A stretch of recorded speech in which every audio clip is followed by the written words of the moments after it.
Good afternoon, everyone. We were honored to have the Vice President-elect with us at lunch today, and he's joined us at the stakeout, and let me turn it over to him. Thank you, Leader. I want to thank the leadership for the warm hospitality today.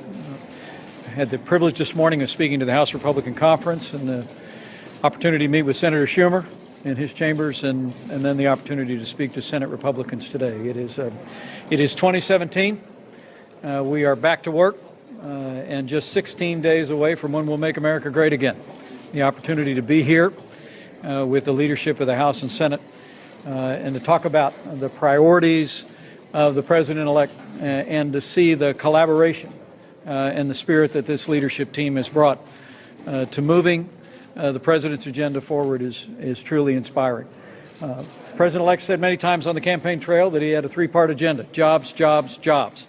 And the focus of our administration from the outset, after getting our team in place through the confirmation process, is going to be to focus on supporting economic growth, repealing onerous regulations that are stifling the American economy, working with leaders in the House and the Senate to roll back an avalanche of red tape that's come out of this administration.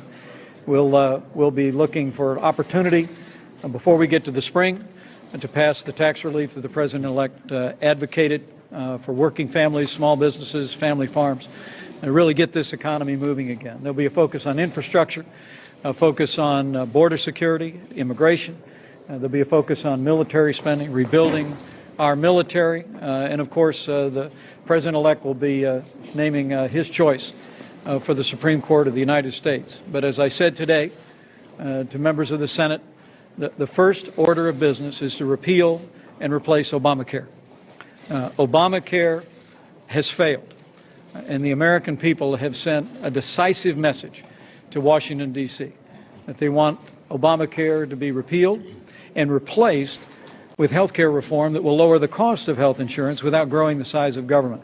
We're working very closely with the Senate leadership on a budget resolution that will begin the process of repealing Obamacare and also create a framework for replacement going forward. We're also working on a series of executive orders that the President-elect will put into effect to ensure that there is an orderly transition during the period after we repeal Obamacare to a market-based healthcare economy in America.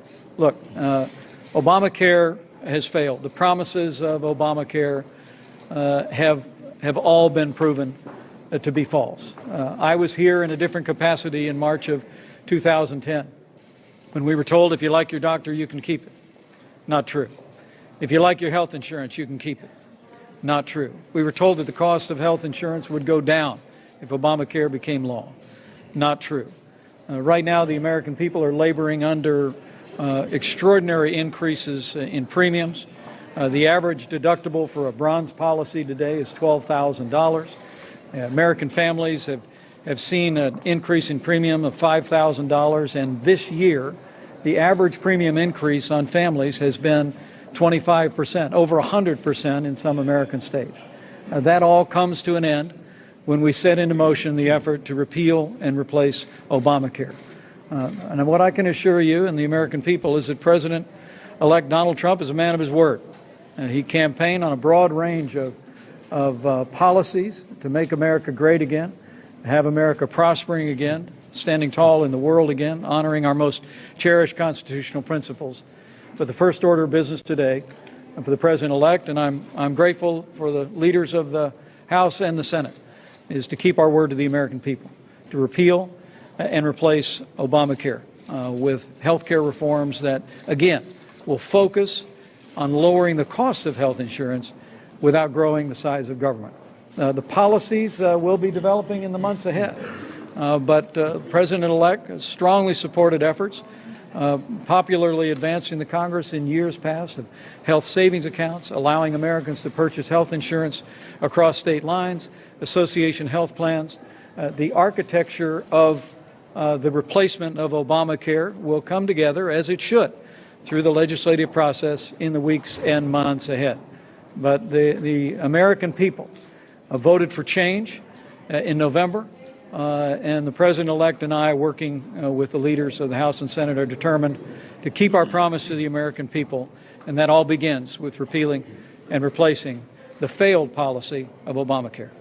On your meeting with Chuck Schumer, Mr. Vice President-elect, can you talk a little bit, though, about the argument that Democrats are making, sir, just that Republicans will own it, essentially, if you cannot come together behind a replacement? Sorry, I didn't hear the first part of your question. Yeah, well, you're meeting with Chuck Schumer, any readout on that, and also the argument that Democrats, including he, are making, that Republicans will own it if you can't come together behind a replacement plan. Are you prepared to own the political fallout, potentially? I think the most important thing for the President-elect and for the leaders here in Congress is that we keep our word to the American people. Look, Obamacare has failed. All the promises of Obamacare have been shown to be false and broken promises. And the American people want us to start over, to repeal Obamacare and replace it with the kind of reforms that will give the American people more choices when it comes to health insurance. Releasing the power of the free market is the pathway toward expanding access and affordability of health care across this country, and the American people know it.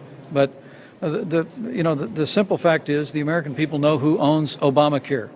It's the first half of the title. It is Obama and the party of Obama. And what President-elect Trump and I and the leaders in the Congress are determined to do is to keep faith with the American people who have voted in this past historic election, both in the presidential election and in elections here in the Congress of the United States, to give us the majorities and to give us the control of the White House to make good on that promise. Senator McConnell, the president-elect's advisor yesterday said on TV that with replacement for Obamacare, that nobody who has insurance now under Obamacare will go without it. Is that also your priority, that nobody who has insurance now will go without it? Let me just say, we have on the floor of the Senate now the Obamacare repeal resolution. The priorities between now and January 20th are hearings on cabinet members. We hope the minority will treat President-elect Trump's cabinet selections in the same way that we treated President Obama, and we confirmed a number on Inauguration Day itself. We hope to be in a position to do that once again. And we're also going to process the waiver for Secretary of Defense designee Mattis. Those are the priorities between now and January the 20th. Let me also just point out, I noticed my counterpart, Senator Schumer, announced yesterday that their goal was to apparently never fill the Supreme Court vacancy. That's kind of an expansion of the Biden rule. You recall the Biden rule in 1992 was the Senate would not confirm a Supreme Court nominee in the middle of a presidential election year, which was my view last year. Senator Schumer said in the second Bush administration that they would not confirm a Supreme Court nominee in the last 18 months of President Bush 43's tenure. Apparently there's yet a new standard now, which is to not confirm a Supreme Court nominee at all. I think that's something the American people simply will not tolerate, and we'll be looking forward to receiving a Supreme Court nomination and moving forward on it. Senator